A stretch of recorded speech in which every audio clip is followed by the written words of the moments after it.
أعوذ بالله السميع العليم من الشيطان الرجيم. بسم الله الرحمن الرحيم. قل لا يستوي الخبيث والطيب ولو أعجبك كثرة الخبيث فاتقوا الله يا أولي الألباب لعلكم تفلحون. يا أيها الذين آمنوا لا تسألوا عن أشياء إن تبد لكم تسؤكم وإن تسألوا عنها حين ينزل القرآن تبد لكم عفى الله عنها والله غفور حليم. قد سألها قوم من قبلكم ثم أصبحوا بها كافرين. ما جعل الله من بحيرة ولا سائبة ولا وصيلة ولا هام ولكن الذين كفروا يفترون على الله الكذب وَأَكْثَرُهُمْ لَا يَعْقِلُونَ. پیچھے والی آیات میں اللہ رب العزت نے حالت احرام میں کچھ پابندیاں لگا دیں، کچھ حلال چیزیں حالت احرام میں حاجیوں پر حرام قرار دیں، اور اگر جناب وہ حرام کاموں میں سے کسی کا ارتکاب کر لیے جائے تو اللہ رب العزت نے اس کا فدیہ اور اس کا کفارہ بھی بیان فرمایا. یعنی اصل چیز جو ہے وہ حلال اور حرام کی اہمیت ہے. تو آگے والی آیت میں اللہ فرماتے ہیں قل آپ کہہ دیجئے لا یستوی الخبیث والطیب، کہ ناپاک چیز اور پاک چیز یہ برابر نہیں ہو سکتی. وَلَوْ أَعْجَبَكَ كَثْرَةُ الْخَبِيثِ، اگرچہ آپ کو ناپاک چیز کی کثرت بھلی لگتی ہو تو پھر بھی یہ دونوں چیزیں برابر نہیں ہو سکتی. یہ دیکھا جائے کہ حرام مال کثرت کے ساتھ ہو، بہتات کے ساتھ ہو، لوگ اس سے فائدہ اٹھا رہے ہوں، اور دوسری طرف جناب وہ حلال اور پاکیزہ مال ہے اور اس کی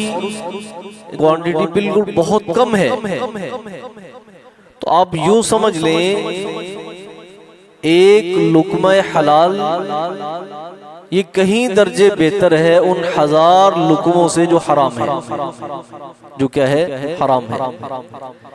اور حرام کام کی وجہ سے مال و دولت کی عیش و عشرت اور ایک بلند معیار زندگی جسے انسان اپنے لیے اچھا سمجھتا ہے، اگر اس کی بنیاد حرام پر ہے، انسان کی عیش و عشرت اور بلند معیار زندگی اگر اس کی بنیاد حرام پر ہے، ٹھیک ہے، تو قطعاً انسان کو خام خیالی میں نہیں رہنا چاہیے کہ میری یہ کامیابی کی علامت ہے. نہیں، اس کے مقابلے میں ایک قسم پرسی کی زندگی گزارنے والا ایک مسلمان جس کو جناب اپنی زندگی گزارنے کے لیے چند لقمے ہی اس کو حاصل ہوتے ہیں اور بڑی مسکینی کی حالت وہ گزار رہا ہے، حضرات گرامی یہ شخص جس کے پاس ہے، جس کی زندگی کی بنیاد حلال مال ہے، ٹھیک ہے، یہ کہیں درجے بہتر ہے کہ جس کے پاس حرام مال کی بہتات ہے. فرمایا دونوں چیزیں برابر نہیں ہو سکتی. ایسے ہی مومن اور کافر کبھی برابر نہیں ہو سکتے، کبھی برابر نہیں ہو سکتے. آپ دیکھ لیں کہ ہمیشہ اہل ایمان کی جو تعداد رہی ہے وہ کم رہی ہے، اور اہل کفر آپ دیکھ لیں دنیا میں اس وقت اہل کفر ان کی تعداد کتنی. تو فرمایا کہ جو چیز حرام ہے نا وہ خبیث ہے، اور خبیث جو ہے اور پاکیزہ چیز یہ دونوں برابر نہیں ہو سکتی. اگرچہ آپ کی آنکھوں کو یہ چیز بھلی لگتی ہے کہ ایک حرام مال کی بڑی بہتات ہے، ریل پیل ہے اور بڑی جناب بلند معیار زندگی ہے اس کی وجہ سے، تو یہ کامیابی کی علامت ہے. اس لیے فرمایا اللہ سے ڈر جاؤ اے عقل مندو، فاتقوا اللہ، اللہ سے ڈر جاؤ، یا اولی الالباب، اے عقل والو، لعلکم تفلحون، تاکہ تم فلاح پا جاؤ، تاکہ تم فلاح پا جاؤ۔ اس کے بعد اللہ رب العزت نے اہل ایمان کی تربیت فرمانا چاہیے کہ جو چیز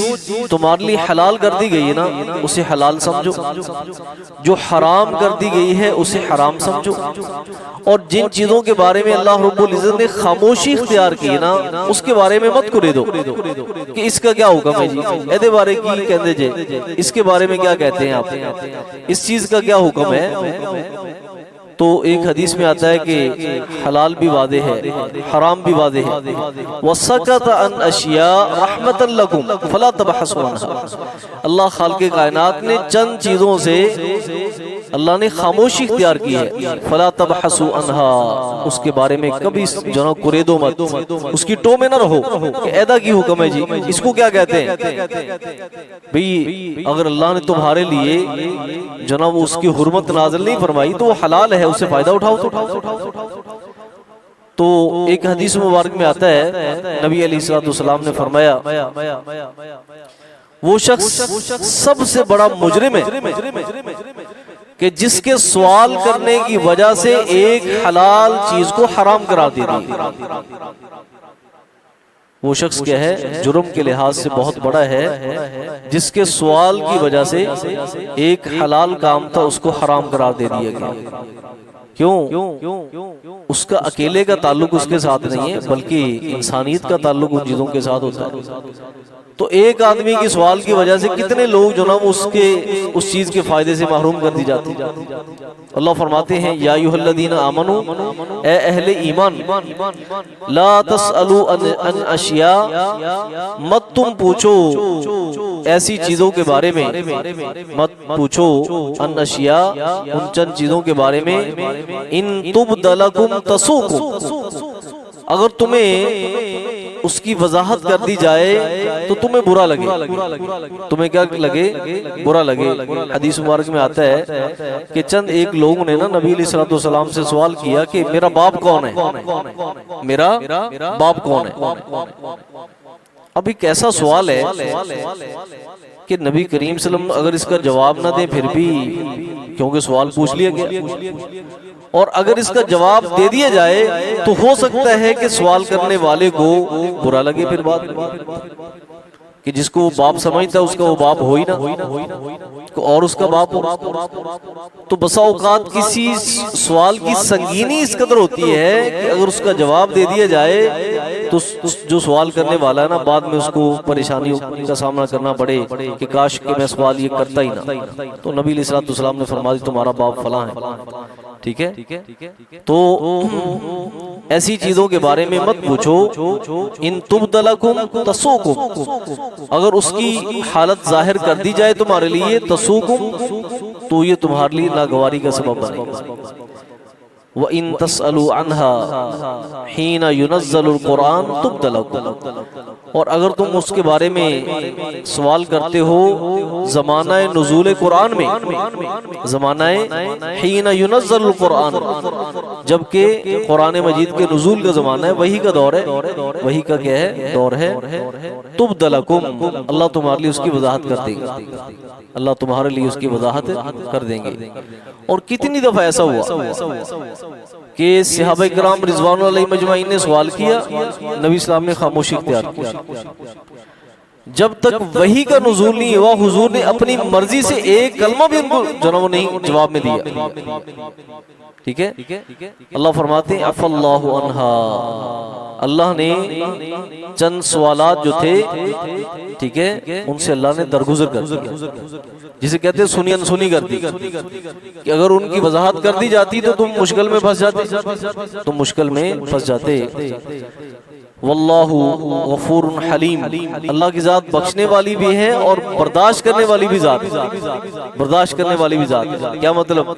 بعض سوال لوگوں کے ایسے ہوتے ہیں، اللہ دیکھتے ہیں کہ اس سوال کا جواب نہ دینا ان کے لیے بہتر ہے،